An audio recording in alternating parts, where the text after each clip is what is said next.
Okay, I think a little bit of water. So the last question on the slide was a perfect transition. How do humans tackle such situations and others? So I'm concerned about human movements, how humans tackle situations such as intermittent and continuous control. Interaction with objects. So hang in there, last talk before lunch. Let me set the stage. How do humans interact with complex objects in intermittent and continuous way? With an example which is probably one of the pinnacles of how humans interact with objects, a gymnast who is in full control of her body, but not only her body, but also her body with respect to a whole number of different objects, such as the hoop and the ribbon, which we already saw in Neville Hogan's talk. Important also in her actions is that her end effectors change flexibly, which is part of the art and the skill that she shows. So I would hold that this is probably the pinnacle of skill.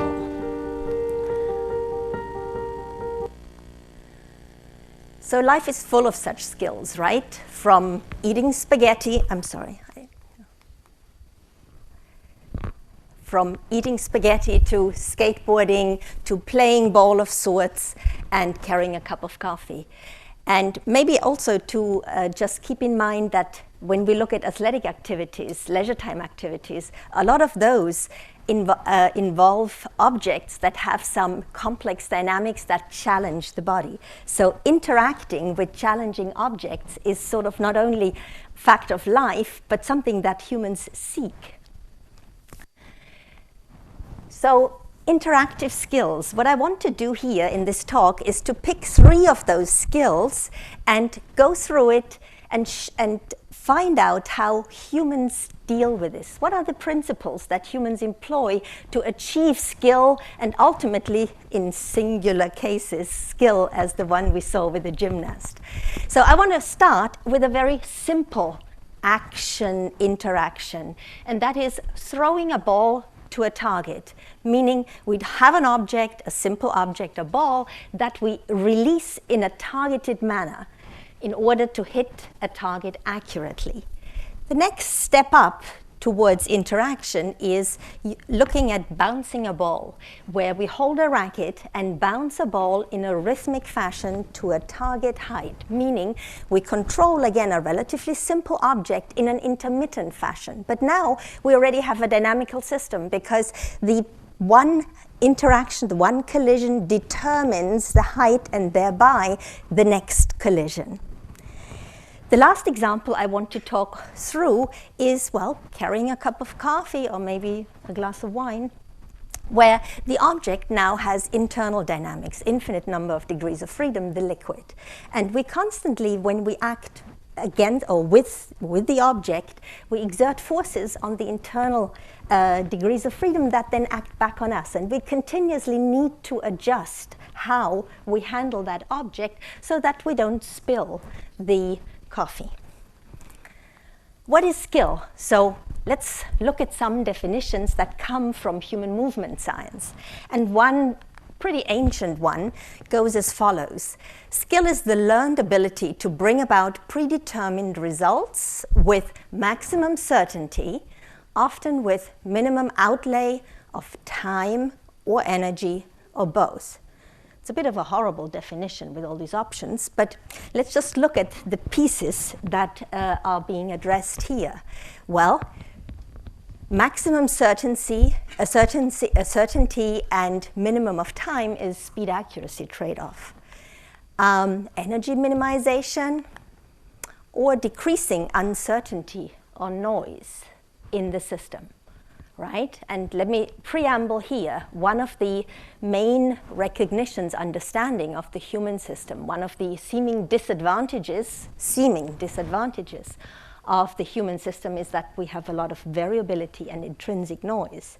So what is part of that definition is that we want to achieve maximum certainty with a system that has noise. And so one way of going about is, well, let's decrease that uncertainty or noise inside, or maybe, as I like to say, skill might be conceived of a little bit differently, namely that these are the solutions or the strategies that make this intrinsic neuromotor noise matter less.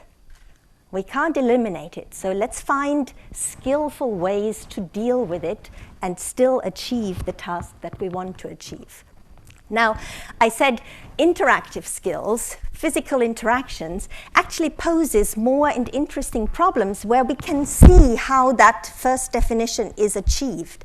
So, just to kind of characterize the range of physical interactions that imply solutions that negotiate constraints, where we switch between continuous intermittent control, we exploit forces and resonances, we have to predict object dynamics. How does all of that come together for us now as a noisy system where I want to show you that we find strategies that make noise matter less?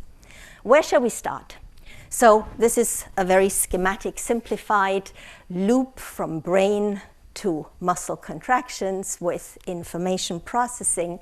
So shall we start with the brain and then try and understand behavior?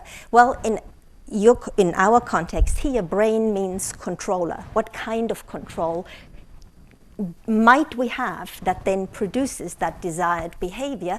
And I would just want to refer to some other work. You heard, we all heard Neville Hogan's talk yesterday about dynamic primitives. This is something that I also share, and we partly collaborate on this issue.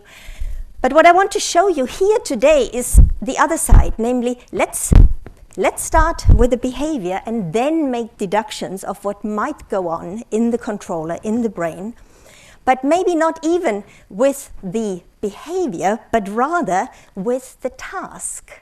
Let's begin with those tasks that I just described and analyze those tasks to then develop predictions or hypotheses about what behavior might look like in order to make noise matter less. So,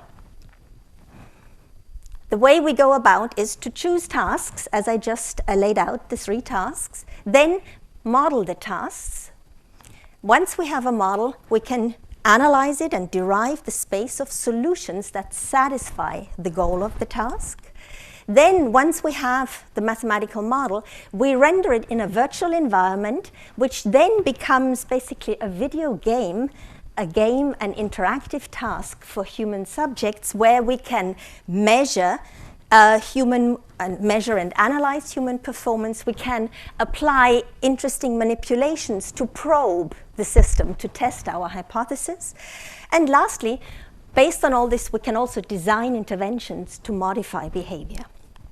Let me give you an example, and the first example is what we call Skittles, which is a table game where a ball is suspended like a pendulum from a pole, and the goal is to throw the ball around the pole to hit a skittle, in our case, 1 skittle on the other side of the pole. So we take this into our lab in the following way, that we model it in very simple, in a 2-dimensional way, sort of in a top-down view, such that we have the ball centered here, suspended by 2 orthogonal springs, very simple model. And then when you deflect the ball, as in here, and you impart it with a certain velocity at a certain position, then the ball traverses an elliptic path that is meant to hit the target. If it doesn't, as in this case, there is an error, which is defined as the minimum distance between the trajectory and the center of the target. As you immediately see, the trajectory of the ball is fully determined by the angle and the tangential velocity here. So there is 2 variables, position and velocity, at the execution and the error, that map into 1 error. So there is a very simple redundant task, 2-to-1 redundancy. That, nevertheless, here are just the equations behind of the ball trajectory that then have a solution manifold, a 1-dimensional manifold, which are contain all those position velocity samples that achieve 0 error. Graphically, first, this is then our virtual implementation where we have our subject perform a throwing task, a little bit like Frisbee. You have your arm resting on a manipulandum, which has a potentiometer or encoder that measures the angular rotations of the arm. And we have a wooden ball attached to that manipulandum, which has a little force sensor, such that when you move your arm and you release your finger, then the force sensor senses the release of the ball. That is then those position velocity sample is used to calculate the ball trajectory on the virtual display. So here is what the subject see. This is the online display of the forearm rotations and the release of the ball, and it can go to the right or the left. We leave all options open, partly in order for the subject to see that there is redundancy in the execution. Red is when the error is below a certain threshold. So here is just a nice graphical way of analyzing this redundancy, because we have a 2-to-1 mapping, so we can very nicely graphically show this, which in the neuroscience is a good thing, because they're not quite as theoretically trained as this audience is. So here we have release angle and release velocity, and coded by color is the error. This nonlinear one-dimensional manifold is the one that achieves 0 error, and increasing darker color denotes increasing error. So these 3 points are 3 throws which exactly map on those 3 examples here, where the green and the red with very different release angles lead to a 0 error here. The trajectory goes right through the target, and the blue trajectory is the one with a non-zero error. Already look a little bit at the layout of this error surface here. You can see that here the curvature of the surface is much higher than in this neighborhood. So as simple as the Skittles game is, it has a nonlinear solution manifold with a very different neighborhood at different places. So that then is the basis for us to start to rationalize how should subjects actually learn and execute that task in order to ultimately have the best performance, 0 error. So let's take a look at a sample, at a sketch data set here, where you see that same manifold, and here is a sketch data set which sometimes begins far off where we might want to be. So how can we now analyze how subjects improve with practice? Well, in this case, there are 3 different ways to achieve better performance. The one is translating your variability, scaling such that on average the errors become better, and lastly, I said rotating, I'm sorry, rotating and scaling the variability to get better. So these 3 operations are 3 distinct ways how a variable system can actually exploit what the task, which has redundancy, offers. So let's take a look at actual subject data just by example. See here a subject on day 1. You see the data scattered pretty much all over the place, but after another 5 days of practice, you see how they start to cluster in this right arm of the manifold and already aligned or co-varying with the manifold. And on the last day, 15, you see how the data also started to cluster more tightly, i.e. scaled. So we have a way of quantifying these 3 different components towards task improvement, and we have shown that indeed subjects use all 3, that is translation towards a more error-tolerant area, then rotation to align with a manifold, and decreasing of the dispersion to ultimately get even better, even though that last element is the toughest one. For humans, as I said, we have intrinsic variability or noise that we have to deal with. So the lessons, I'm sorry. I'm very sorry. The lessons that we learned from this work is that humans have noise, they're sensitive to error-tolerant solutions, and then they channel their variability in directions that does not affect the task outcome. One more interesting way of analyzing performance here is the following. As you might have noticed, angle and velocity is also state space of the arm movement. So we can also plot the arm trajectory against this way of this solution space. So here are two trajectories, two arm trajectories, and I think it's quite clear that, well, one is better than the other. Which one is probably better? Well, this blue trajectory has two intersections with a zero error manifold. So there are two time moments where zero error can be achieved. Whereas the green trajectory that aligns with the manifold actually then has a window, or maybe picking up the term from the previous speaker, time redundancy. There is a window that within which you can allow yourself slack and still release the ball with zero error. And this latter one, we have also analyzed again the same subject. You see the trajectories here rather scattered, and there are the points of release. After day 6, the trajectory has changed, and the points are close to the manifold here, but not yet aligned due to the increasing alignment of the trajectory on day 15. They have this covariation of releases due to the alignment of the arm trajectory with the manifold. We quantified this and could indeed show that over 15 days of practice, this timing window successively increases, while the actual timing error, which would be the time difference between the actual release and the intersection with the manifold, very quickly asymptotes. So, skill is solutions that make intrinsic noise matter less. Two ways that I tried to give evidence to this statement. Now, two additional remarks why this task is actually very interesting to worry about human movements.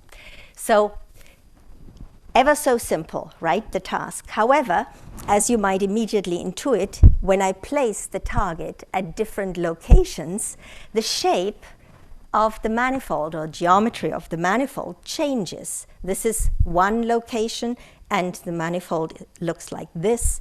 This is another location, and it looks like that. So then this opens up a whole bunch of interesting ideas how we generalize once we learn one target to another one, how we potentially learn the topology of the manifold behind different instantiations of the task.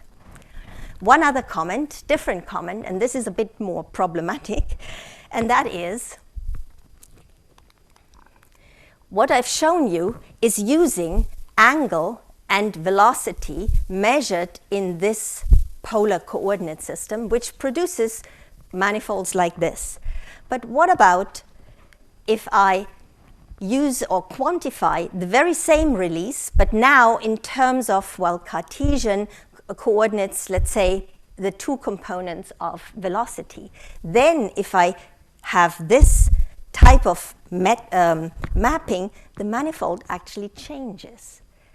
So this is a little bit, we're thinking about this, how to then take the findings that we have had and published so far about these changes of variability and how it aligns with the manifold, how that formulation can become invariant across different coordinates. This is not yet solved, not trivial. This is something that I have worked with Neville Hogan about.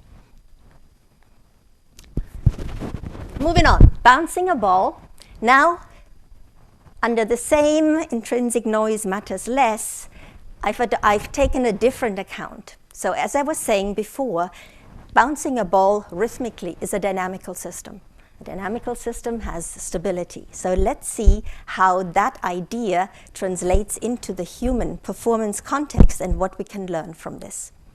So as I did before, I go through mathematically modeling the task, analyze solutions, take it into a virtual environment, analyze human behavior. So first, modeling the task. We did that in an extremely simplistic way, assuming a planar surface, instantaneous impact of the ball, ballistic flight, energy loss, quantified in the coefficient of restitution, and then ballistic flight and gravity.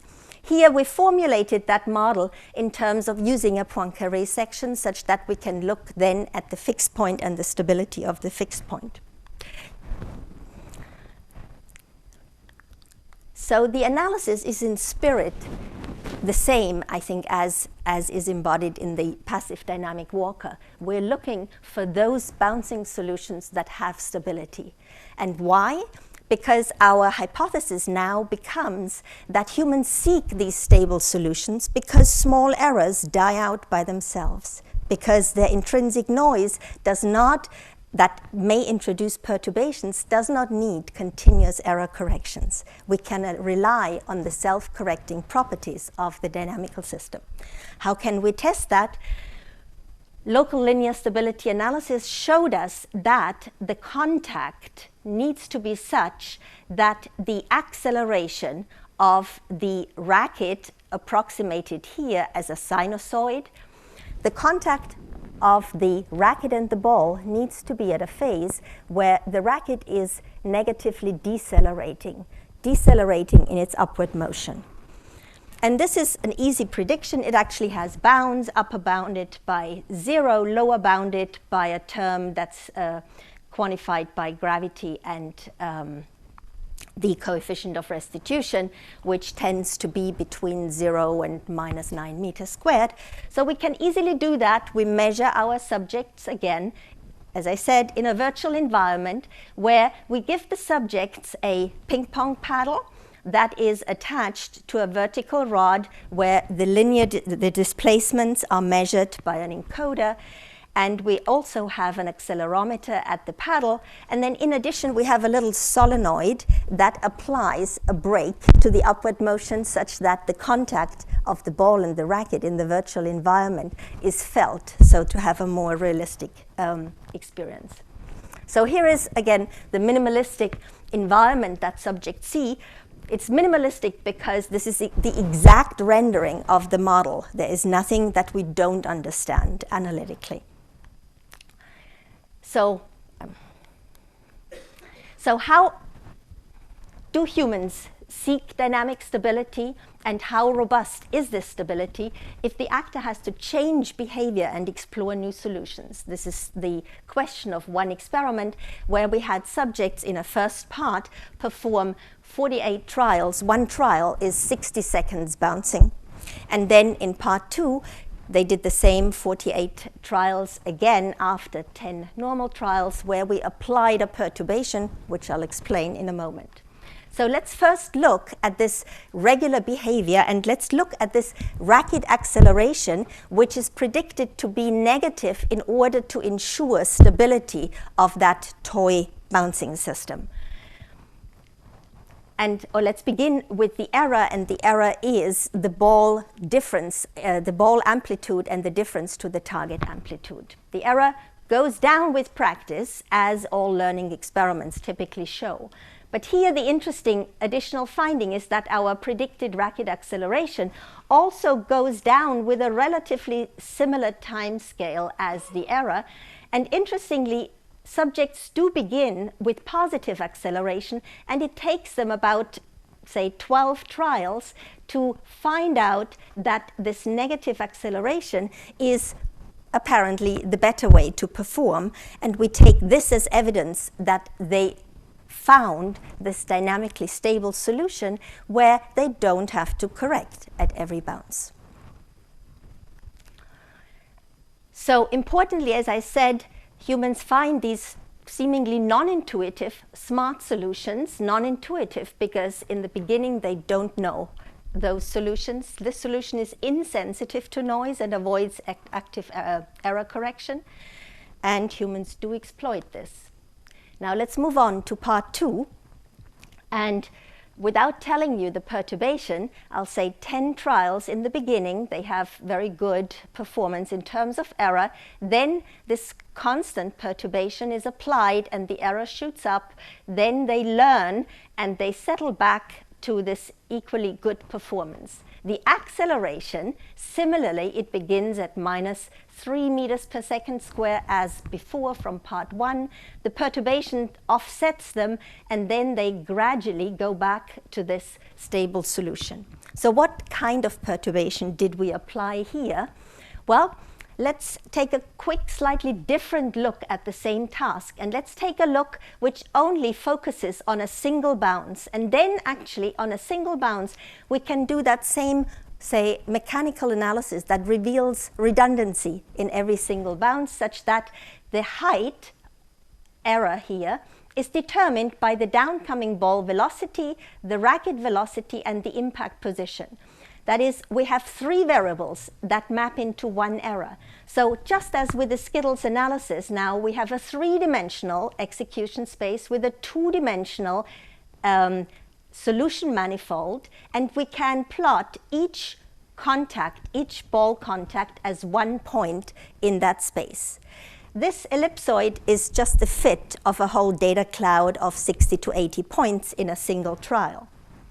So what we then did as a perturbation is, after they learned their preferred behavior, we actually penalized this area which describes their, call it, ball of performance, such that we increased the ball amplitude to basically signal to them they cannot control the ball here.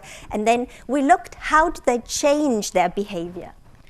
So here again, by example, one subject that begins, say, with this performance, which is then penalized, and at the end of this 48 trials, this last trial has moved on the manifold, in this case here, to the right to different impact position and racket velocities. So they stayed on the manifold, but interestingly also, they moved away far enough such that their ball of own variability does not overlap with the penalized area. So not only do they avoid it, but they avoid that old solution sufficiently much to not have their own variability overlap with the penalized area. Okay.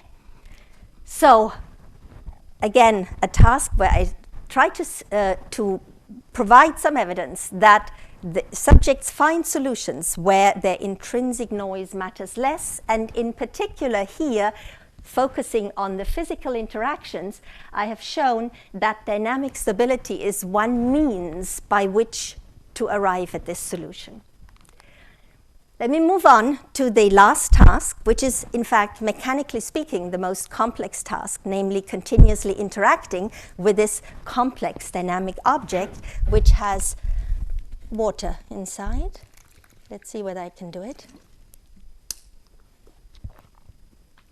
And as before, we go into the very, very simplistic case where we can handle the mechanics, at least where I can handle the mechanics. And that is, we model this cup of coffee basically with the cart and pendulum problem, with the cart and pendulum model, such that this is the cup, this is the water, but what we show in the virtual implementation, we only show the bob of the ball and the arc that it traverses, as you can faintly see here on the screen. And subjects interact with this object via a robotic manipulandum, where they not only can move the cart or the cup, but they also, they can experience the forces that act against the hand. So to give you a quick impression, this is one of the many kind of tasks that we can then implement. And here you see the subject moving this cup left and right. And in fact, there were no amplitude specifications. It's very hard to see. There were large target areas here where they had to move back and forth according to a metronome that was pacing them at 1 Hertz. So how do we now deal with this object? How can we use our knowledge of the task to analyze the task and predict certain behaviors? So the way we began here is the task was to move at a given frequency sinusoidally back and forth. All right? So we simulated, we used inverse dynamics in order to bring about cup sinusoidal motion, and then inversely calculated the force that is required in order to bring about this sinusoidal cup oscillation. And this is the ball oscillations or the ball fluctuations. So as you can see in this example, where we initialized the ball angle at a certain value, the required input force can become very complex. Interestingly here, it's another example where we did the inverse kinematics with a different initial ball angle, and here the input is relatively easy with 2 or 3 frequency components. In fact, doing this analysis was revealed an interesting feature, namely chaos in the system. And to quickly explain how we get to this diagram is we strobed the input force at the maximum cup displacements and obtained the relevant force, and then projected this and looked at the marginal distribution. And the marginal distribution is what we plot here for the given initial ball angle. So this corresponds to this simulated time series, and this point corresponds to this simulated time series. Well, based on that, or we did the following. Let me go back to this here. So intuitively and obviously, this doesn't appear to be a good solution because there is a lot of stuff going on, a lot of forces and irregularities, a lot of unpredictable irregularities in the input force. So how do we characterize this solution versus this solution? What we did was to take the cup, the input force and the cup dynamics, and in a second simulation also the ball dynamics, and we took the correlation or mutual information between those two time series as a way to quantify the complexity of the interaction and ultimately the predictability of this interaction.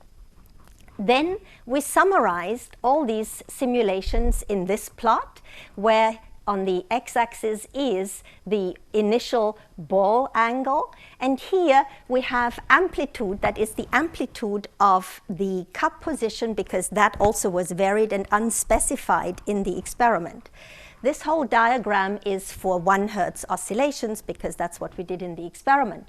Now, the color corresponds to mutual information, where the light areas are high mutual information, meaning predictable solutions, versus the low mutual information where there was unpredictable solutions. So again, the light is not great, but let me point out that this is very chaotic here, in having some islands of high mutual information and others not. But there is a large area on this side with light color, i.e. high mutual information. So on average, we predict that our subjects should aim to perform with these initial ball angles and cup amplitudes. Before we evaluate the data, we also look at alternative hypotheses that are usually bandied around, and one of it is minimizing force. So what we did here was, for the same inverse dynamic simulations, we integrated the squared force, and we would predict that, and this hypothesis would predict that subjects minimize force, which corresponds to a minimum down here with a minimum amplitude at a certain initial position. Lastly, we did the same inverse dynamics, and we calculated the smoothness of the cup and the ball dynamics in order to test whether smoothness is optimized. And we get a similar layout here, where actually there is sort of a lot of, let's say, relatively local minima, but the global minimum is right up here. So now we have this space with 3 different predictions where subjects should end up. Here, if they maximize mutual information, here if they minimize force, and up here if they maximize smoothness. So here are the data. The data here for each trial, 1 point and lots of subjects, you see that they are scattered all around, and then with practice they start to cluster in exactly that area here. This is really bad in color, right? So let's leave it like this. So we saw no sign that they minimized force and no sign that they maximized smoothness. It was the relation between the object dynamics and the input force that mattered for them, and they tried to simplify this dynamics. Am I ready? It's good. So, did not minimize, but they sought what I now interpret as predictable solutions, those where the relation between the input force and the object dynamics was maximally predictable. So then I can just, again, here are 8 subjects, and we show the initial trial and the end trial, and for each subject they started at various places, but they all ended up in this area. I just wanted to show with this subject individual presentation that for each subject they converged into this same area. Okay, so predictability as another notion that matters in how humans organize their movements. And very loosely, I sort of wanted to say, I think that meshes with Friston's idea of minimizing surprise. Okay, last point.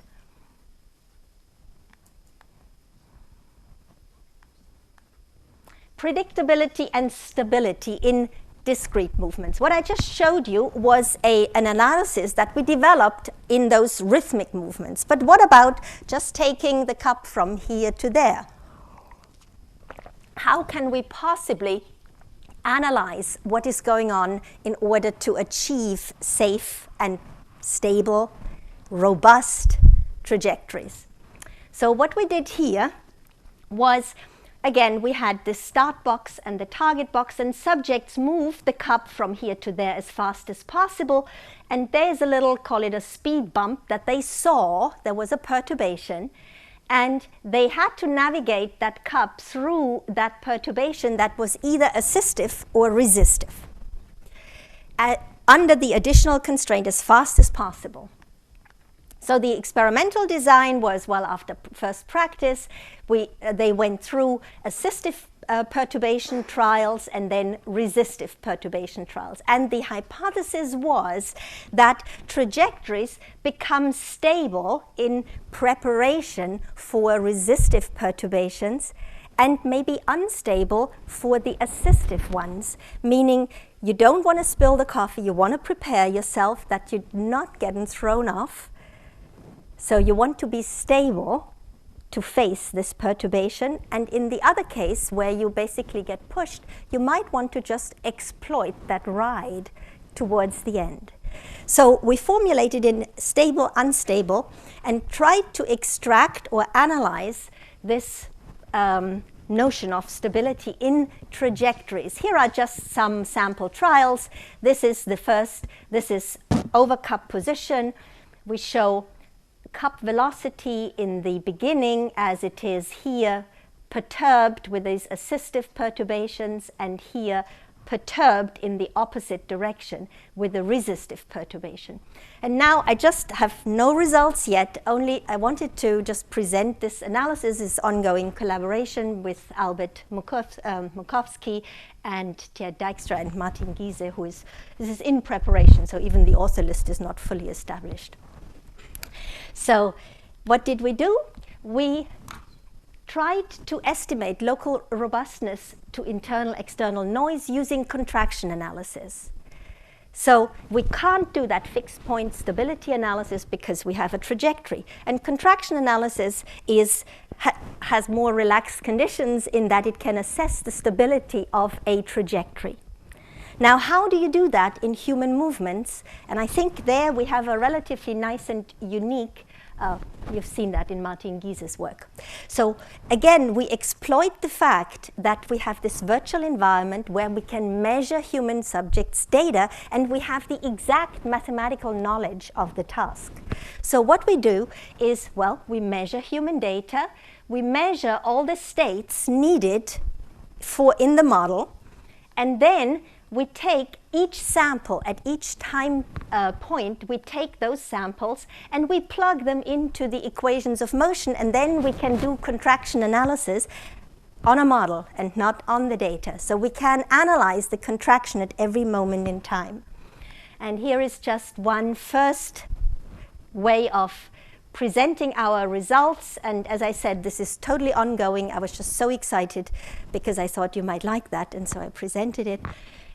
Here is the ball, just showing the ball dynamics or the projected ball dynamics, and here in gray shades are the contraction exponent or contraction rates that the system goes through, and we are about to analyze how the trajectory evolves after the perturbation and how it traverses through different regions of stability based on this analysis.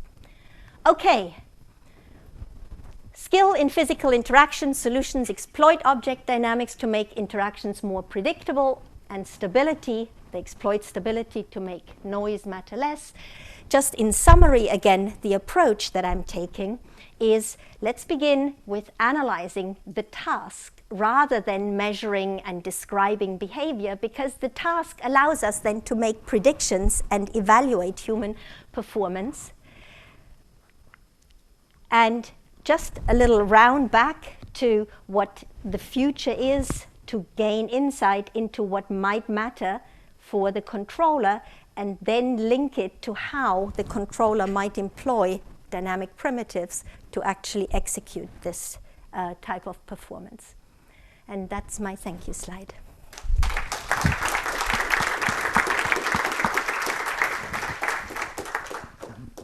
Thank you very much. Also, question of mine, Schneider. So, do you hear me? Oh, hi. So, thanks, Dagmar. That was a really nice talk. Just a few comments. You know what they say, if the only tool you have is a hammer, every problem looks like a nail. So, if you go back to the slide where you had the chaos and the one on the right. Yeah. You know what? There's a really interesting sparsity problem hidden there, because the solution to a right actually is sparse. I mean, if you do the Hankel on that one, it will pop up as sparse. And if you look at the mutual information between the input and the output, what actually you're enforcing in that plot, you're enforcing that the joint representation of both of them is sparse. Okay. So if you go back to your, can you go back to your last slide? The very last one, that one. So I'm willing to add two things. First of all, when you go and trying to solve the inverse problem, the brain control, you have multiple solutions. I'm willing to bet that the sparsest one, even if you do L1 regularization, it will be the right one. And the dynamic primitives, the right task, the brain is actually going to pick the sparsest solution in terms of your dynamic primitives. I think it makes perfect sense. I'm willing to bet that you write a program, you do L1 regularization of L0, using as basis your dynamic primitives, you'll get the right explanation. So, I mean, I think it's worth trying. Yeah, very interesting. Yeah, and we're in fact in the same department, so we should talk, right?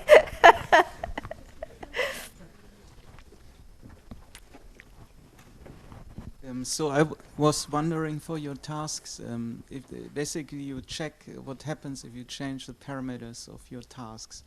But if you do this now for multiple values, is there any learning aspect that is basically carried over? So in how far is what is learned local in this parameter space, and what is probably not local, or is there a gradient, how it generalizes? Yeah. I haven't done it, and I think your question is most immediately relevant for the skills task, where I showed you the different manifolds, the surprisingly different manifolds if you just place that skill 5 centimeters to the left, right? Left, not right. So it's an absolutely obvious question to ask, and I put it to remind me to actually do it. We haven't done it. We have done one, it doesn't really rate, but I'll just say it. We have done one experiment where we where we move the target unnoticeably for the subject, and we looked how long does it take. So we moved it slightly, and you don't see it in that black environment. And then we looked how long does it take until they actually move or change their execution variables, and it's up to 20 trials. And then we sort of dragged them through a series of displacement, and it was always like 20 trials behind. But I didn't look or didn't address the obvious question, is there potentially some acceleration of how in there following the target when the solution manifold changes in one way versus another one, right? There is an interesting way when the target is exactly behind the pole in this top-down view, then the U-shape actually collapses to a vertical manifold where the solutions are insensitive to velocity. And so it would be interesting to then ask, if we induce these via gradual changes, how long does it take the subjects to find out that they don't have to care about velocity anymore? It's just a single angle and nothing else. So there is many different and interesting questions to ask based on that very simple system that we know so well, and we can even visually analyze. One last question by Fabrice. Yes. So in fact, it's related to the remark, the connection with sparsity and chaos. Am I missing something, or does that also relate to yesterday's talk on entropy minimization when you want to learn your internal model with respect to the external model? Does that all fit in somehow trying to say the same thing, that your internal model fits your... I wasn't here yesterday. I was trying to get to it. Yes. But I think you're referring to Dr. Friston's talk. Yes. I sort of just threw the gauntlet into to what degree this idea of predictability meshes with your notion of minimizing surprise. But you can answer that best. It was the last question, now the last answer. But you should have the last word, because we promised you that last night. No, I think it's a lovely example. Yes, you're absolutely right, that the notion of predictability is exactly consistent formally with something called Bayesian surprise, which is an invention of people called Itty and Baldy in the context of active vision and saliency, sort of computing maps of where to look, which has some pragmatic applications.